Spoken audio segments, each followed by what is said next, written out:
Hi, everyone. Welcome to our webinar, Good Migrations from Razor's Edge to Nonprofit Cloud. We're so excited to see you and see some old friends and some new ones. In a moment, we'll dive into the content, but first, we want to introduce ourselves and give you a little bit of background about the UI platform and how you guys can interact with us.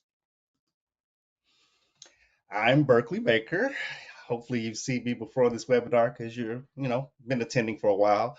I'm a 10-time certified Salesforce consultant, and I specialize in the RE to Salesforce migrations. After working in Razor's Edge for over 10 years, I enjoyed it so much that I decided to do this groundhog thing and do it over and over again, helping people migrate from RE to Salesforce. Super happy to be with you today, and I hope everyone's able to take something away from this conversation that they can use. Hello, everybody. I'm Thomas Pasfaro. I'm an implementation consultant here at Arkus. I'm a 4-time Salesforce certified consultant, including the new nonprofit cloud certification. I've been working extensively in that with our clients as they move over from different databases into the new nonprofit cloud. Looking forward to giving you a sneak peek into what you'll see when you make that transition over to nonprofit cloud. Yep, and something that I add about me and Thomas that I like to say is that we're both former teachers. So I think that kind of brings a little bit more of enjoyment to conversations like this because it kind of reminds me of being back in the classroom many years ago. All right, so now that we've introduced ourselves, we're going to turn our cameras off so we can focus on the content um, and get this thing going.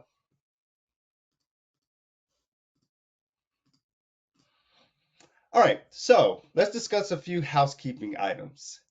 There's a question and answer panel to the top right of the window, and you can communicate with us by asking a question there. Those questions are only visible to us, the hosts. So we'll monitor questions as we go and set aside some dedicated time for Q&A at the end of our sessions. The chat function is read only, and our behind the scenes team will be sharing resources out through that. So if you want to communicate with us, please use the Q&A panel. So a few things to remember. We will be sending out the recording to everyone after the call. If you see the question mark sign in the top right corner of your screen, that is where you can submit your questions. Any question that you ask will be answered at the end during our Q&A session. The screen sharing may lag a bit for a moment, so don't be alarmed. We're fully aware of it and we got it under control. Ways to contact Arkus. You can send a request in the question panel. You can fill out our contact us form on the arkusinc.com website, or you can email me directly, and you can find my email and Thomas's email in the chat. So briefly about Arkus, we are a Salesforce Summit consulting partner celebrating 15 years within the Salesforce ecosystem. We've grown from a team of 4 to a team of more than 80 experts, and as you can see from the stats on the screen, with more than 2,800 projects completed for more than 800 clients. And in those projects, we average a client satisfaction score of 4.9 out of 5 stars, which is extremely important to us.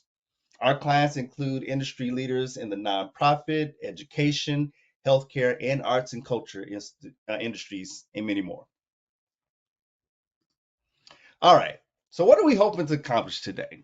So after this webinar, you'll be able to better assess your readiness for a migration to Salesforce, answer the most common Razor's Edge migration questions, know if you can migrate your data yourself or if you need assistance, articulate the difference between Razor's Edge and Salesforce CRM, and have the conversations, or at least know the conversations to have that matter to keep moving forward. All right, so number one, let's talk about the lingo. So I know this is going to seem like a lot of data being thrown at you, but keep in mind, we will go into Salesforce to take a look at where this will live. So on this slide, things are organized into objects, which is synonymous to the different tabs you're familiar with seeing in Razor's Edge. So on the left-hand column, you have the columns are the things that you would see in Razor's Edge. On the right-hand side is where it could translate in Salesforce's nonprofit cloud. One fundamental difference to keep in mind is how now your constituents will become person accounts in nonprofit cloud. So each individual person will have their own person account. There's a way to household those individuals to be able to see their household giving and all the associated information. There's also a way to create accounts for organization records. One of the big differences is in RE, you have like that one place for all kinds of relationships. But in Nonprofit Cloud, they're separated out in an intuitive way where I'm going to have contact to contact relationships. For instance, my relationship with my wife would be a contact to contact relationship, but an account to contact relationship would be my relationship with Arkus as the senior manager of client success. You've also got a different breakdown of how giving works. So opportunities translate, that would be like your grants or your major gift or your proposal asks. So beginning of the fiscal year, I'm going to go after this person for $50,000. I'm going to create an opportunity. If that person says, hey, I'm going to give you $50,000, I pledge to give that to you, that becomes a gift commitment record. Or a gift commitment could be your recurring donation. Gift transactions then become your one-time gifts. So if completely separately someone went online and gave you $50, that comes in as a gift transaction, or what I sometimes call it could be a one-time payment. You also have your funds, which are going to be gift designations in Nonprofit Cloud. So it sounds like exactly what it is. How am I designating this gift? What fund or how am I allocating that money? It translates pretty seamlessly from Razor's Edge funds over to gift designations. Appeals will become campaigns and source codes. Think of the campaign or the appeal being, let's say, June or July direct mail. My source code could be the A and B letters between that source code or beneath that source code to be able to figure out, did what I type in one letter turn into more donations than what I typed in the other letter? If you're familiar with packages in RE, that could be a good use case for source codes. Like your campaign would be that appeal, the package would be so on and so forth. And soft credits pretty much translates the same way. So, what will NPC do for me? Like, what's going to be different? Like, why is it worth me, going through this transition? So, one of the big things with NPC that's awesome is flow automation.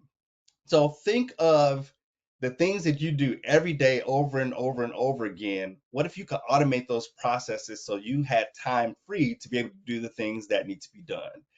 So, for instance, if every time you get a new donor into your system, you want to have them assigned to a particular person, so maybe a task gets assigned to a user, or they get added to a certain category, new donor or a new member prospect, you can have automation automatically automate that. You could assign them to a particular person's portfolio.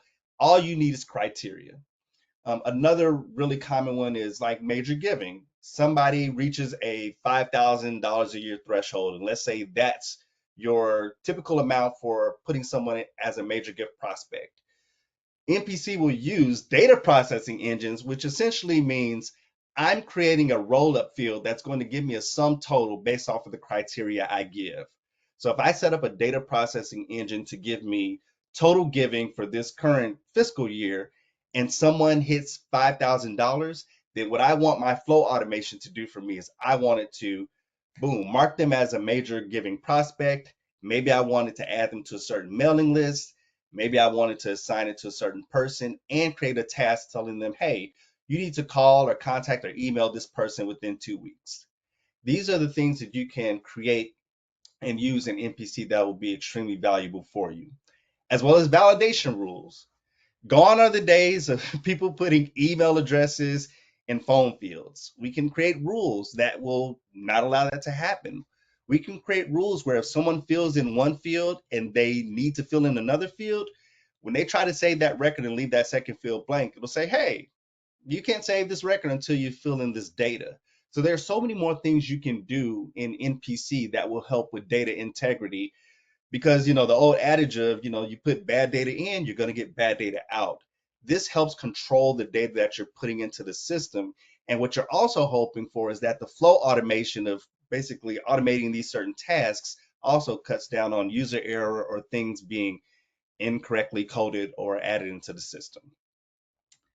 You also have app exchange access. Salesforce has an extremely robust app exchange, and I always liken it to the Apple Store. Sorry, Android users, I'm a bit biased, but the Apple Store or the App Exchange gives you access to thousands of different things that you can plug into Salesforce, such as online giving or event management, or maybe you even like a set of dashboard components that someone built on the App Exchange. Now you have the ability to leverage all of these external apps that can plug directly into your Salesforce, still allowing Salesforce to be your single source of truth, but allowing you to enhance the things that you're trying to do within Salesforce.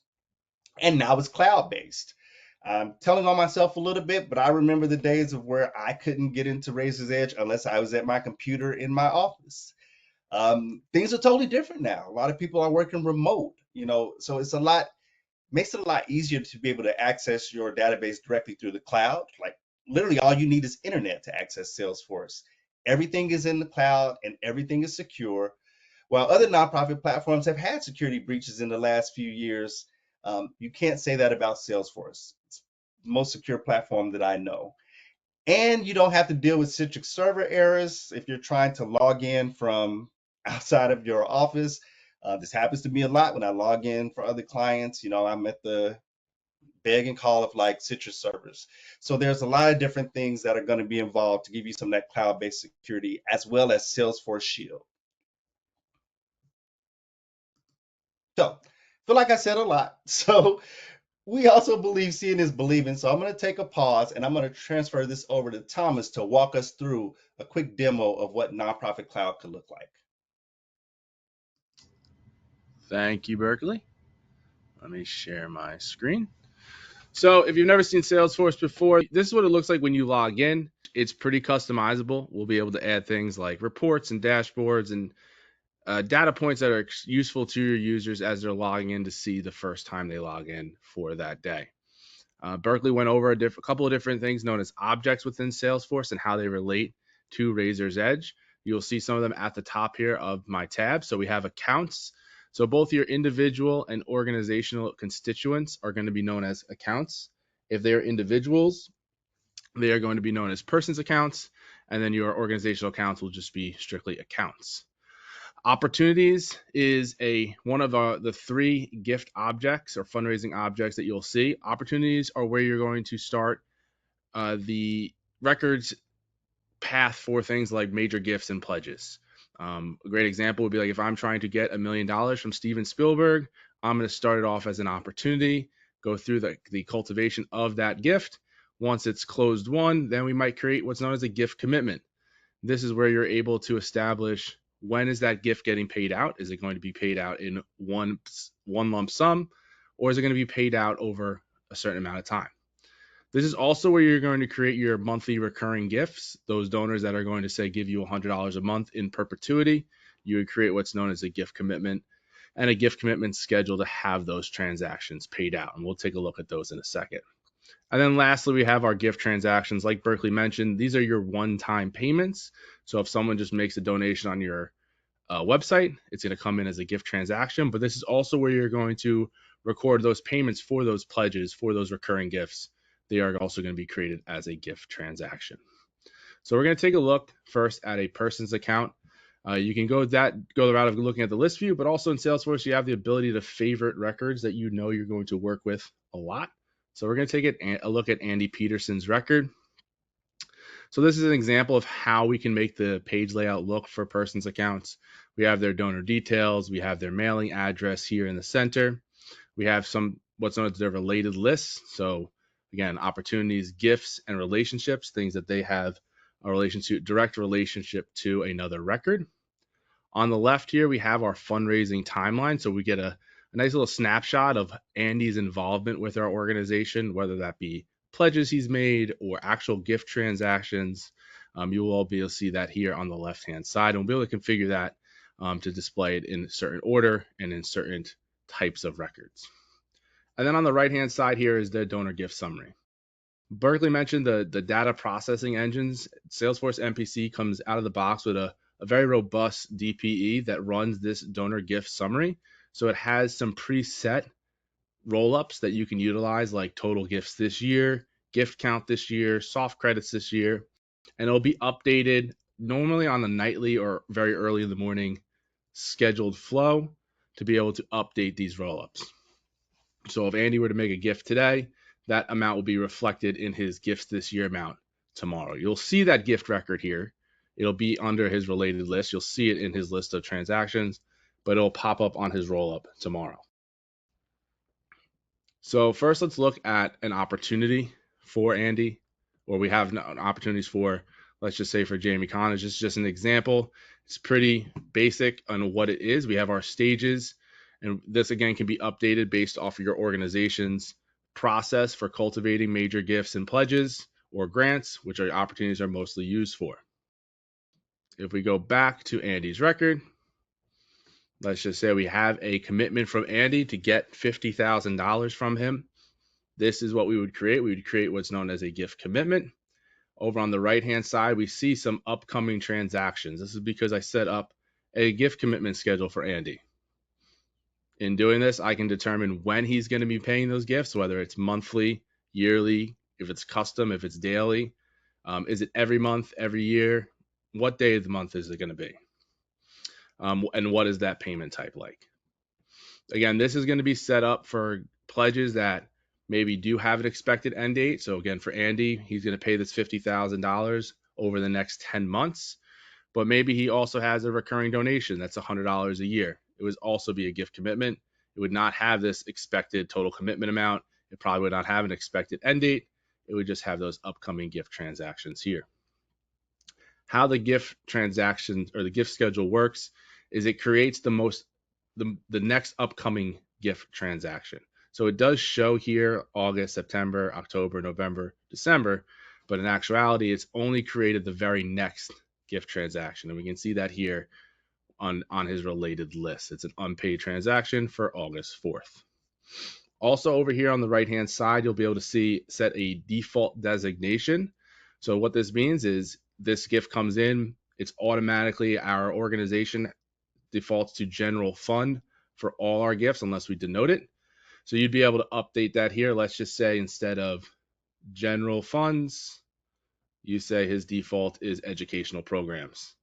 That means all his transactions going forward are going to be designated for educational programs. You don't have to go in and update it every single time. You can update the gift transaction if they decide they want to designate it for something else later on. So let's take a look at the gift transaction record. So on the record itself, you'll see we have a connection to Andy himself, his gift commitment, the schedule. We also have a connection directly to the campaign this gift came in from, as well as the outreach source code. So what exactly from that campaign got this gift into your organization? It came through the annual campaign, but also more specifically was that July ask email that was sent out to your constituents. Down here, we have our payment information. So this is going to cover if it's paid, payment amount. And you'll also notice there's different amount fields here. So your original amount, again, is going to be what was stated in your gift commitment schedule here. But then there's also the current and refunded amount. So if this was a gift from Andy that he decided, hey, I meant to only give 500, not 5,000, you're able to create a gift refund record. It would update the amount here. So let's just say you refunded 4,500. It would have that here, and then they change the current amount to $500. And I have a record we can take a look at that does have a refund in a second. Also over here on the right-hand side, you can see we have gift soft credits. So if there is somebody that needs to get a soft credit for a gift transaction, that would be created in its own record. So for this example, Jamie Connors has been given a soft credit for this entire gift. We're also able to create gift tribute records. So if it's an honor or memorial, instead of that being directly on the record itself, it gets its own separate object record now. So we have honor and memorial. You're able to, if the person is in your system, you could do a lookup so it's on a related list, possibly on the record, so you can see how many gifts were maybe given in honor of them. Or you can just type in their name if they are not a person account in your system. You're also able here to update who should be notified about this gift and what should be the notification they receive. Now, if I go back to Andy's record real quick, we do have this gift transaction. There's this one. Oops. This gift transaction that was originally for $10,000, but he said, oops, I can't give that much right now, or I need a refund of 8,600. It updates automatically that current amount and also updates in the naming convention. So when you're looking at a quick glance what gift transactions the individual has, you can see the current amount of that transaction and not the original amount if there are any refunds that need to be reflected. Lastly, one great part about NPC, another great part about NPC is this actionable relationship chart, or the ARC. So in here, we're able to configure and display all the different relationships individuals have.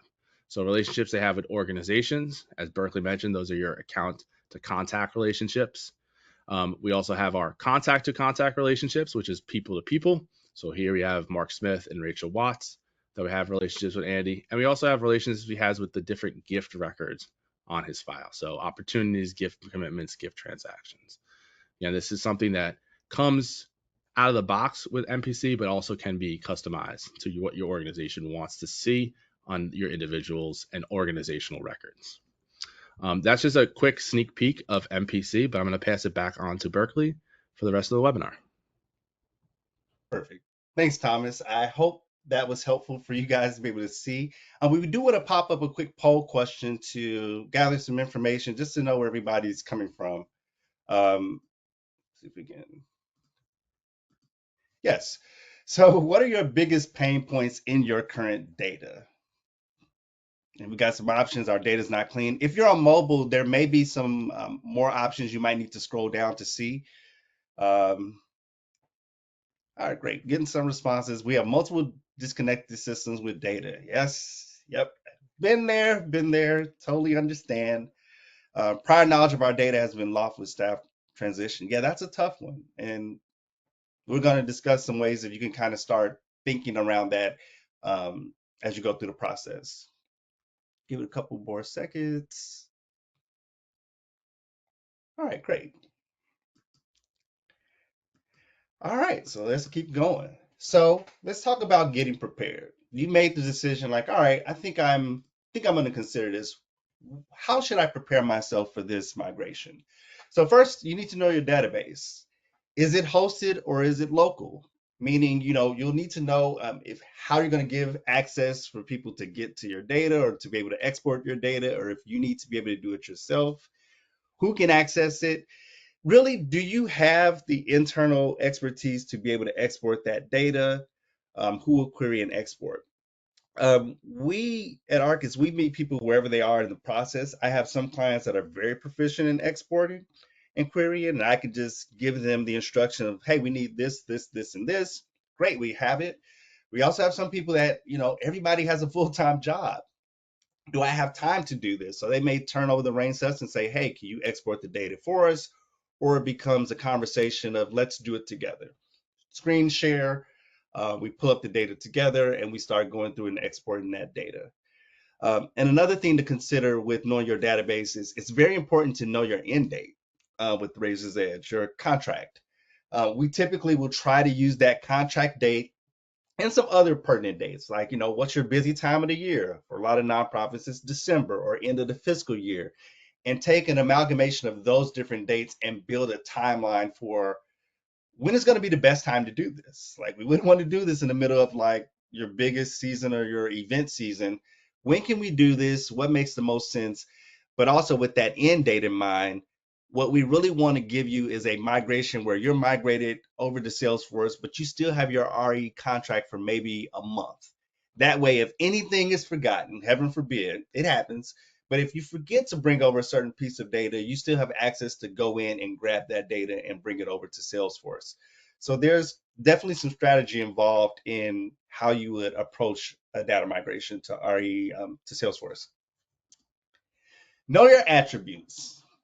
Attributes are the junk drawer of data. At least that's what I think. I remember as an end user in RE that it was very difficult to create custom fields, but what you could do is create a custom constituent attribute or a gift attribute. And the things that you want to think about with the attributes, and this kind of goes for constituent codes too, like those are the two places where I find a lot of people are pushing information in regardless of if it fits, because we got to be able to track this data somewhere. You'll want to think about, are we using these? How many do we have? What I would recommend nonprofits to do is export out a list of all your attributes, gather your team of super users or a person from each department, and have a conversation. A lot of times we'll find that people know exactly what they're using, and there's some attributes that nobody knows what they are. And it's a very good use of time to kind of go through that and divide up, what do I know I need to keep? What am I not sure of? And what do I know we have no use for? It's very helpful to be able to do that, because when you bring that information to us, we can help you decide and make decisions on where that information is going to go. And here, I'll give you a couple of tricks of the trade for a migration to think about as well. It's all about the IDs. If you've queried from Razor's Edge, you know that you can create a query and it can give you multiple rows of duplicate data, and it's really hard to understand if you have an accurate amount of data, or at least accurate dedupe data in a query export. But what Razor's Edge does really well is it creates import IDs for everything it creates. When it creates a new constituent, they always will have an import ID. There's going to be a campaign ID, an appeal ID, a gift import ID. And with every export, I make sure that those fields are exported, because what it has a tendency to do is it'll duplicate rows of data based off of the output fields that you put in, especially around emails and phones and addresses. So I can take that export and dedupe based off of the import ID to actually get the real unfiltered number of rows that should reflect the number of records that I have in the system. Because if you think about it, just for a gift export, I'm going to have my gift import ID to identify the gift. I'm going to have my constituent ID to identify the person. I'm going to have my appeal ID, my campaign ID, my fund ID to identify the respective appeals and funds that need to be pulled over into Salesforce as well. So it's very important when you're going to, create those export files to include those import IDs. So it's time to make our move. And before we do that, I think we have one more poll question that we want to put up. Just curious, what is your current system? IMIS. Wow, I did an IMIS migration many, many years ago. It was my first time looking at IMIS. So interested in seeing who that is. Great. And if your system isn't listed here, please put into the chat what system you're using. Oh, we got a lot of Razor's Edge. I make a joke that I have a Razor's Edge support group if anybody wants to join, and we can talk through our Razor's Edge stories. I have a bunch of them. I'm sure you guys do too. Awesome.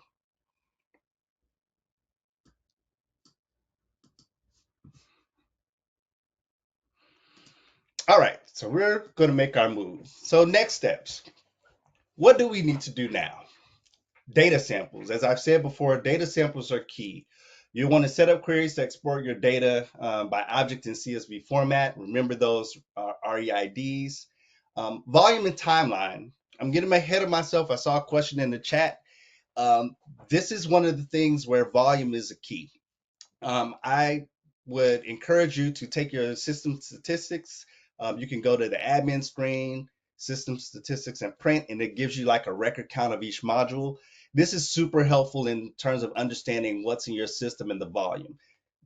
Does this person have proposals? Do they have prospects? Do they have memberships? Do they have transactions?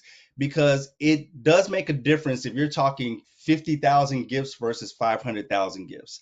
That will help us understand, or anyone understand, the level of effort it will take to migrate that data. So it's very important to understand the volume and the type of information that you're looking to bring over to Salesforce. Support. You may have to check with Blackball support. There's always this little tiny caveat where if you have files and attachments in Razor's Edge, you can't query those out or export those out. But Blackbaud has a service where they can take all of your files and attachments and export them out in a zip file with the constituent import ID attached to it that would then allow you to be able to mass import those into Salesforce. However, you have to go through them for that service. I would say check with Blackball support on that, if that's something you know you want to have. I also tell people, but if you're talking like 40 or 50 files or attachments, that may be something you might want to do as like a manual process, a thing to get used to Salesforce once your migration is done, because there may be a cost associated with Blackball exporting out that zip file. And then review. So now you've pulled this data out, now you got your volume. Review your database with an expert you trust, because they can give you the insight on, how long this is going to take, level of effort, scope, statement of work. And if you're not sure what to look for, we are always happy to help. All right, so to recap, how do you know you're ready for a migration? Gather your migration team. My recommendation is, if your organization does not have a tried and true person who is your database administrator for RE, you should have a migration team. Gather a super user or someone who's proficient in each group. So if you have development, you got membership, you have fundraising, you have finance, I would gather people from each of those groups and create almost like a steering committee for this migration. Because what you'll need is, you'll need that institutional knowledge to understand about the attributes, or what data do we want to bring over? How far back do we want to go? You really want to have all people present, because someone else's, aspect of how they're looking at things may be different than yours, and you'll want that collective agreement, so that once you do this migration, nobody jumps up and says, well, where did my data go? You really got to have a team of people who can come to an agreement and have that kind of a conversation and collaboration to make sure you're not missing anything. What are the most common questions? Who's responsible for what? How long will this take? Um, like I said, the length really depends on the number of gifts or number of records and things that you're migrating. It also can be dependent on your time frame. You have to make time to do the migration. So it makes sense to kind of build a timeline in that agrees with your schedule. And also the responsibility would have to agree with people's schedule as well. Can you get your data out yourself, or do you need assistance? It really depends. It depends on your comfort level, support level with RE. Like I said, we've had people do it a lot of different ways. Some clients can pull it out, some can't, some want our assistance. But it helps going into that conversation to know what you need, because you can build in time and support to do that as well.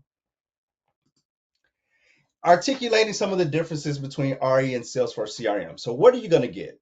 You're going to get accessibility from the cloud. You're going to get something that's highly customizable. With Salesforce, you can create custom fields directly on whatever object you want. So it doesn't have to be, just beholden to the constituent object or the gift attribute object.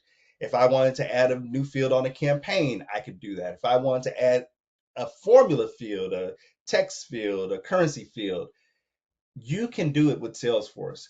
And what also helps is you can report off of any field. So your reporting can be super robust. Like I mentioned, or Thomas was showing the data processing engine, you could have a report that says, hey, give me everybody who's given over this certain amount this year. And I take that report, I grab those people, and maybe I pull them into a campaign for a marketing effort. It really makes your reporting a lot easier.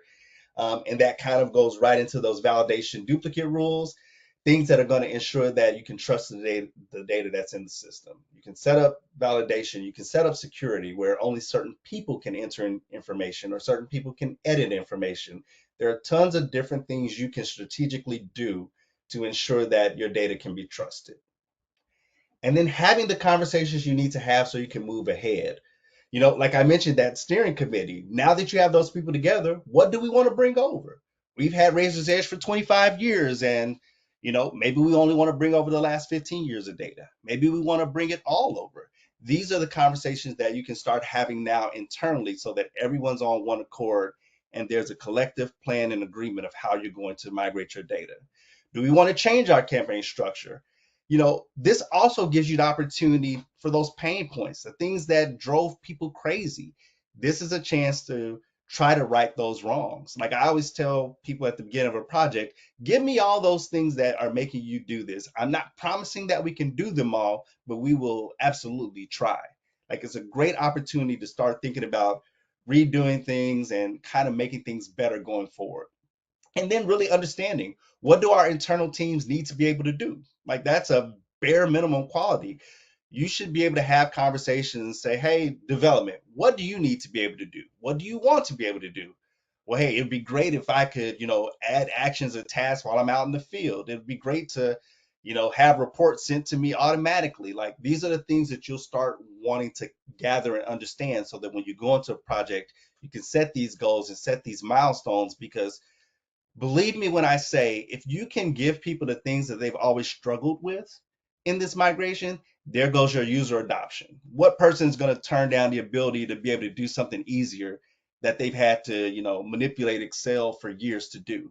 Like, these are the things that you can do to make sure that your migration is successful and that people will buy into the platform. All right, I've said a lot. I hope everyone found this information helpful. We did have a few questions come in during the webinar, so we'll go ahead and address those now. All right. And yep, I'm squinting looking at the screen. All right.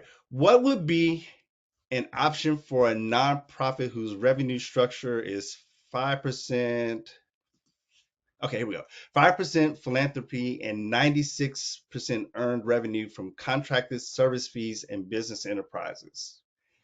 Can the nonprofit cloud version of Salesforce and legacy business version complement each other? Well, I wish you could come off mute, because I have a couple of questions about that. Um, because I want to make sure I understand. So you're saying, if you want to put philanthropy and earned revenue into the same org, essentially is how I believe I'm understanding that. So we do have people that are managing different aspects of nonprofit cloud in one org. I was just doing a demo yesterday. We were talking through people with the idea of apps.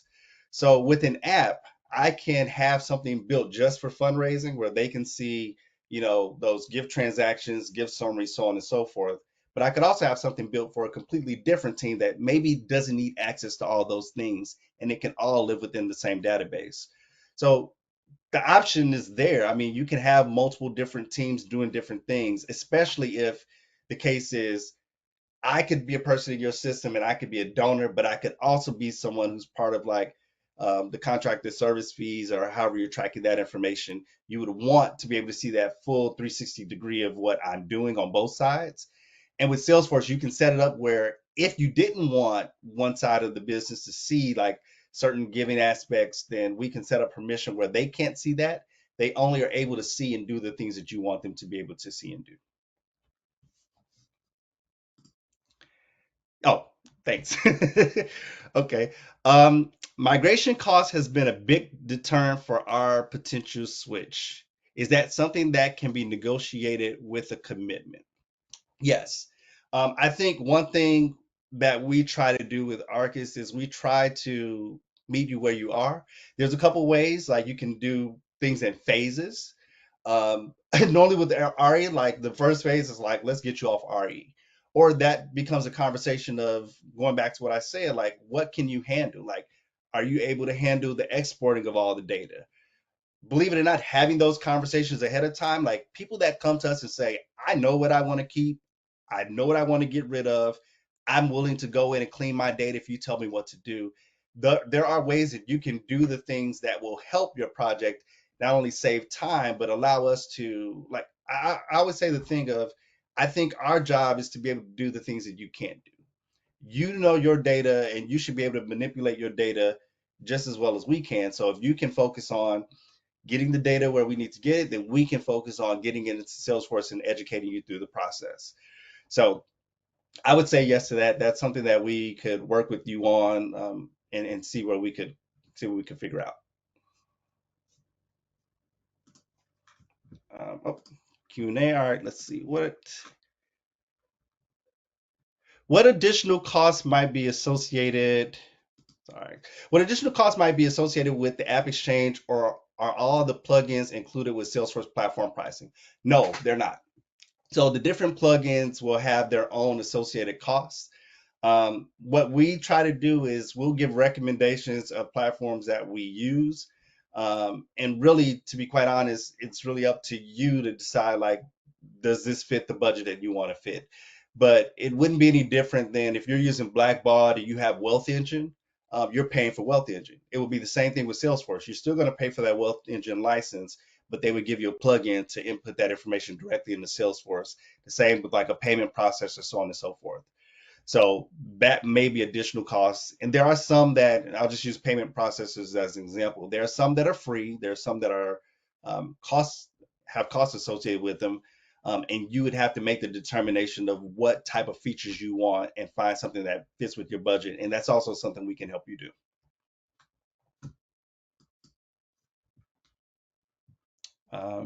There was one other.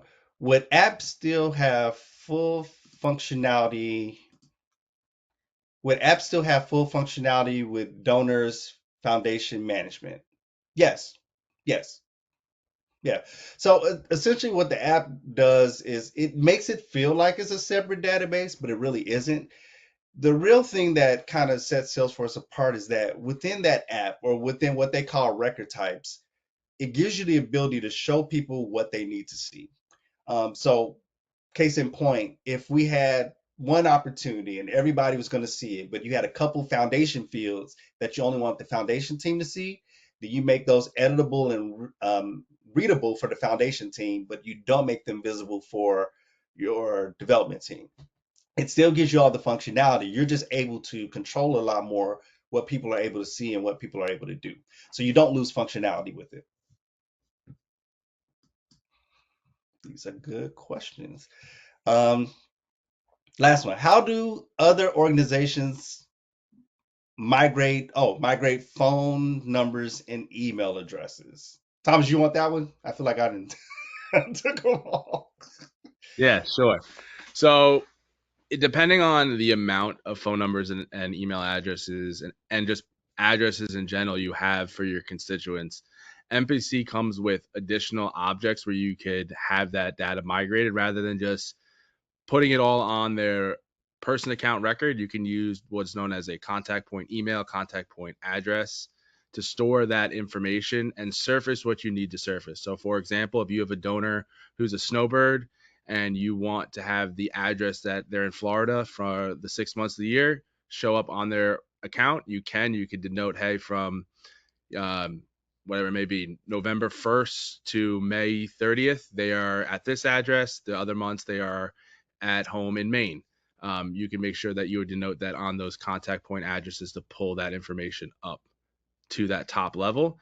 And that also works well if you do integrate with some, or not integrate, if you are also utilizing like Salesforce Marketing Cloud, being able to make sure you are sending emails to the correct email at that time. Some people might have, I don't know, maybe seasonal email addresses or ones that they're more commonly checking at certain times of the year. If they're maybe a teacher, they're more likely to check their teacher email, September to June than they are July to August. I know when I was a teacher, I deleted that from my phone.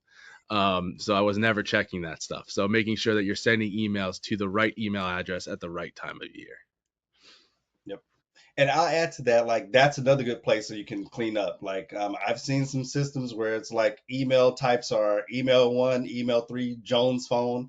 Like that's another cleanup effort. You can look in RE and look at all your email and phone types and start to consolidate and figure out which ones you want to keep if you want to get ahead of the game. Great. I think that concludes all of our questions.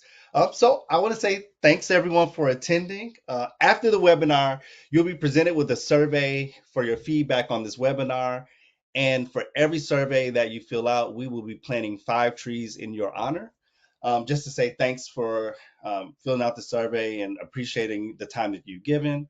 We will also be sending a follow-up email shortly, which will have a link to the recording. And you can also visit our website where we have tons of blog content about Salesforce in general, RE to Salesforce migrations, and our experiences.